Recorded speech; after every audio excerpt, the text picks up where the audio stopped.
Bonjour et bienvenue dans les prévisions financières de vendredi. J'ai contacté Paul Bednarchik, responsable de recherche chez Forecast, basé à Londres. Paul, la production industrielle et le sentiment des consommateurs américains seront publiés aujourd'hui. Que pouvez-vous dire sur le comportement des marchés avant la publication de ces données et quelle sera la performance de la livre-dollar au cours du mois prochain? Je crois que la situation des marchés est assez stable avant la publication des données américaines. Même si les données générales sont plus ou moins robustes, la production industrielle américaine peut toujours surprendre à la baisse. Les marchés s'apprêtent à un chiffre de 0,3% au mois le mois, ce qui pourrait aboutir aux ventes massives du dollar si une correction a lieu. Il se peut toujours que la livre sterling atteigne un niveau plus élevé. Nous avons récemment observé le niveau de 1,5815.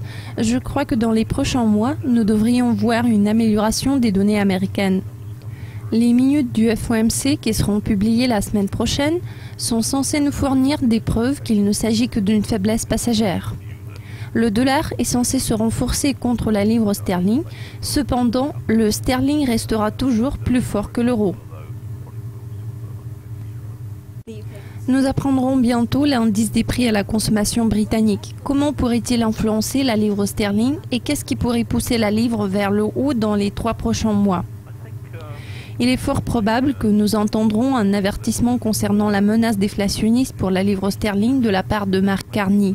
Nous envisageons que l'IPC d'année en année va montrer le chiffre de moins 0,1%. Ça va être un résultat temporaire, mais si ces prévisions se matérialisent, je prévois des ventes massives de la livre sterling en réaction à un chiffre négatif.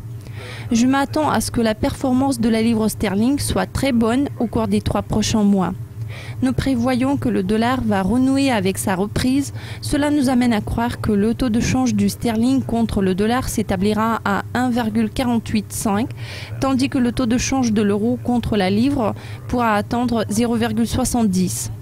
D'après vous, le sterling s'établira à 1,42 contre le dollar dans 12 mois. Quel est votre raisonnement derrière ? En ce qui concerne nos prévisions à long terme, nous envisageons un renforcement du côté du dollar américain plutôt que du côté du sterling. Pour la zone euro, nous croyons qu'une solution de la crise grecque aura déjà été trouvée d'ici 12 mois.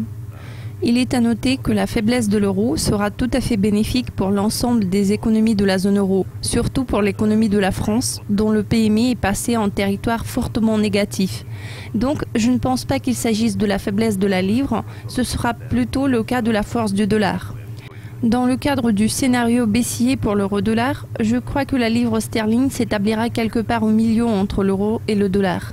En général, nous pouvons constater que le taux de la livre reste assez robuste, surtout après le scrutin. Paul, je vous remercie de vos commentaires. Restez à l'écoute de Dukascopy TV tout au long de la semaine pour de nouvelles analyses financières et interviews exclusives. Au revoir.